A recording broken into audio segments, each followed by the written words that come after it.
by the Sheriff's Department in San Diego County in the jail division, and a task that I later, I worked all the way up to manager of that jail facility, and but I earned no promotion.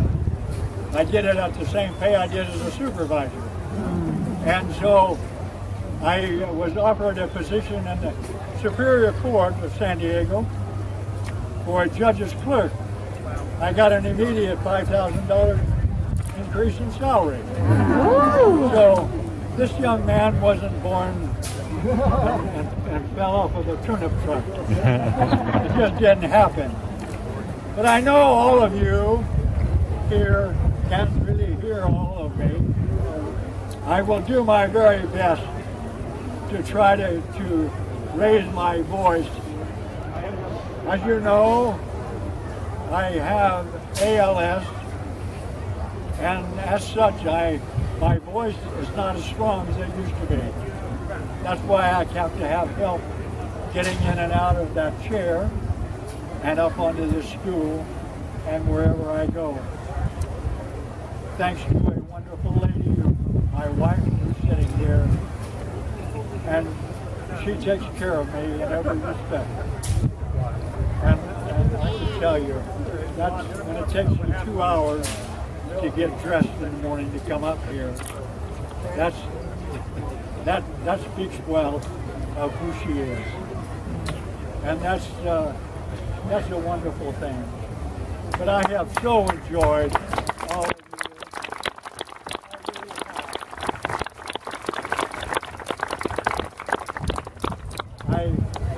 I've had so many requests come to me in the last few weeks. Are you going to do the Gettysburg Address? You see, all of these people, and I have had people who have been coming here for 17, 18, and 19 years. And their children come here. And so it is something that is extremely special to me. This is part of my fondness for Huntington Beach, and always will be there. But 407 years ago, our fathers brought forth on this continent a new nation, conceived in liberty and dedicated to the proposition that all men are created equal. Now we're engaged in the great Civil War, testing whether that nation or any nation so conceived and so dedicated can long endure. We are met on a great battlefield of that war. We've come to dedicate a portion of that field as a final resting place for those who here gave their lives that this nation might live.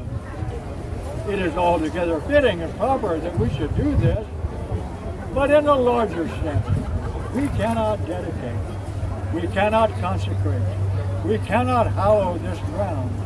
The brave men, living and dead, who struggled here, have consecrated it far above our poor power to.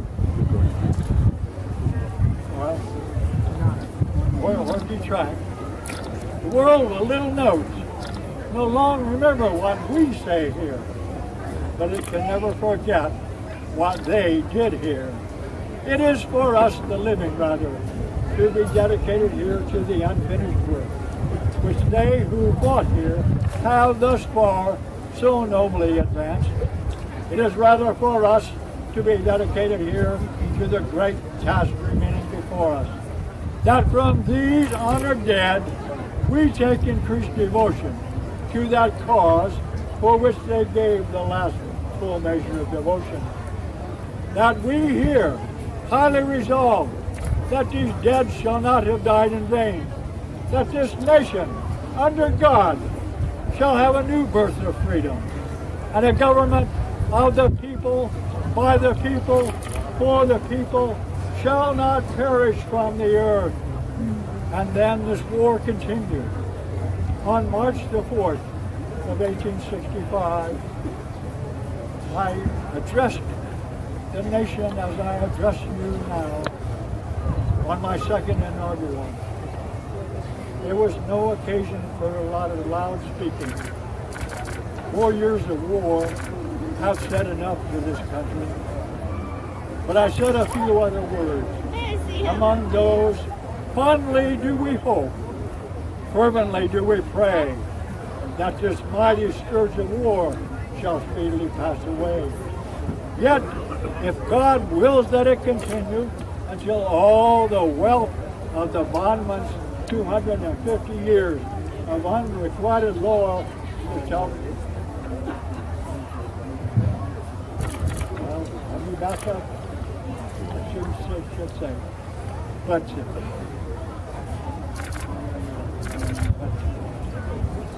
Well,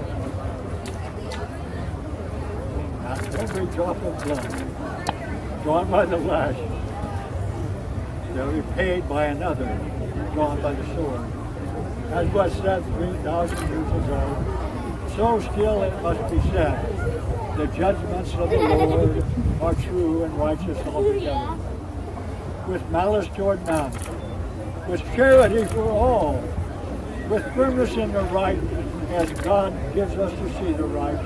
Let us strive on to finish to His will, to bind up the nation's wound, to care for him who has borne the battle, and his widow and orphan, to do all to achieve and cherish a just and lasting peace among ourselves and with all nations. Those are two of the greatest speeches. The second inaugural address is by far the greatest address, the greatest words I've ever had in 1865 and 1863. It speaks to the country. It speaks to the individual. It speaks to all of us, you and I, to this very day. Those are the things that I have tried to teach and preach about in all those 32 years.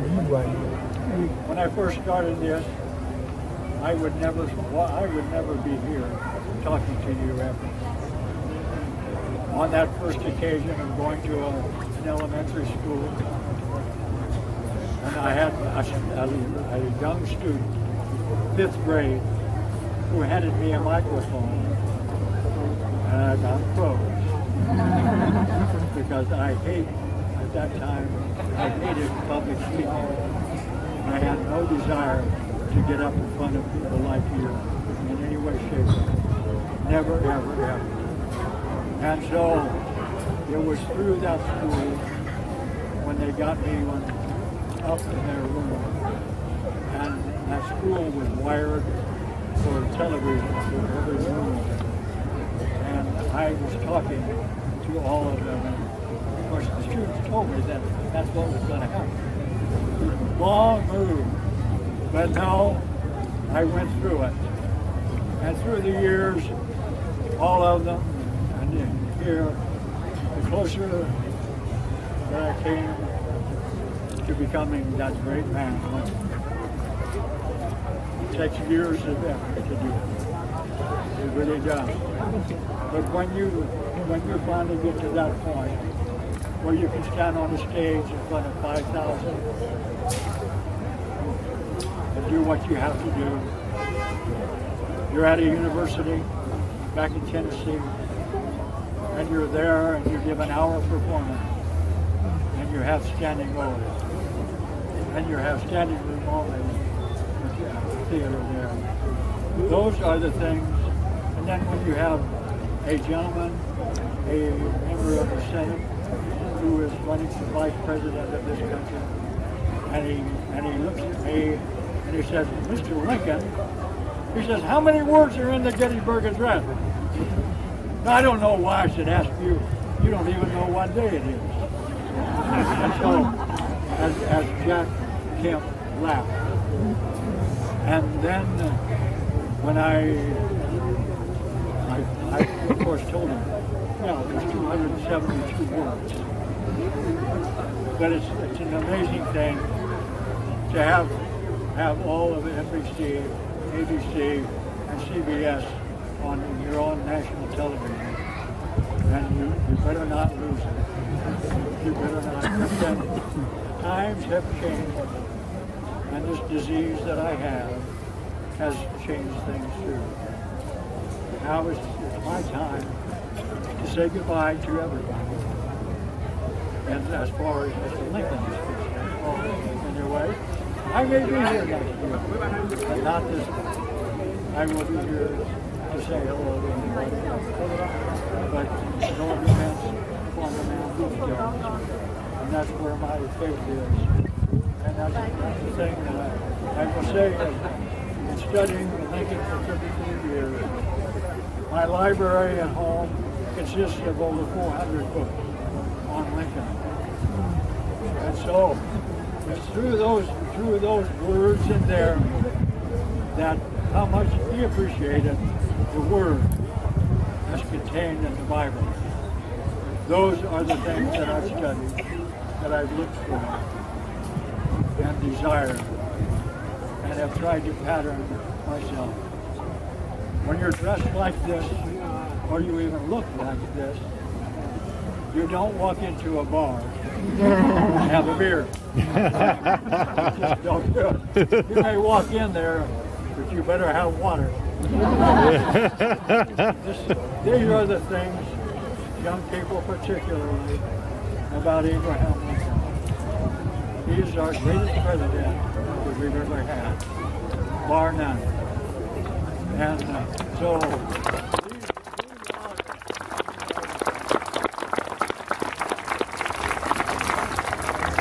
when you look at the surroundings here, and you look up at this beautiful sky, and if you were looking at me in the evening time, because I will take you back for one moment. A young man, student, in my law office, I invited him for supper that night. And as we were, after supper, I said, let's go for a walk. And I walked out with him and down the road, and there are no lights. There are none. And you look up at the sky, and as I said to that young man who was with me, I said, now stop, wait, look up at the sky. Look up, look at all of the beautiful constellations, the stars. Imagine what our old timers, way back 20 years ago, when they found the serpents and all of the other constellations that they have. How can I can understand how someone up there can look down here and say there is no God. But how can you look up there and look at all of that glory? There is no way you can say anything but, yes, there is a God. He's up there. So that's a piece of my background and what I have brought out from Lincoln. I love the man that he was and he is, because yes, he is a very, very, very dear Christian man. Not putting anybody down, but that is the man that I have tried to emulate through my life. And so, yes, I got my ups and downs, like everybody else. That's it. Thank you again, ladies and gentlemen.